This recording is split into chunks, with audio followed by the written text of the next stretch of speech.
90s के superstar सबके बात करी तो ओहि में से धर्मेंद्र सेहो आगू अबै छथि। ओना हुनकर फिल्म सब कतेको अछि जे बहुत बेसी हिट भेल अछि तऽ कतेको बहुत बेसी ओहो खराब तरीका से फ्लॉपो भेल अछि। तऽ आइ हुनके विषय में बात करै छी, हुनकर हिट फिल्म आ फ्लॉप फिल्म के विषय में कतेगो हिट भेल छै आ कतेगो फ्लॉप भेल छै।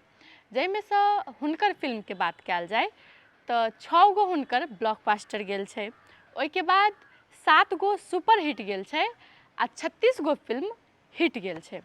ओना हुनकर डेब्यू के बात कयल जाय तो 1960 में वो अपन एक्टिंग में डेब्यू केने छलखिन हँ, दिल भी तेरा हम भी तेरे फिल्म से। ओहिके बाद 1962 में जो हुनकर एकटा फिल्म आयल छलैया अनपढ़, ओ फिल्म हिट भेलैया। ओहिके बाद से हुनकर किछु फिल्म सब हिट होबऽ लगलै। 1960 से लऽ कऽ 2011 तक वो एज अ लीड रोल में काज केलखिन, जाहिमे से हुनकर बहुतो फिल्म हिट भेलै आ बहुतो फिल्म फ्लॉप भेलै।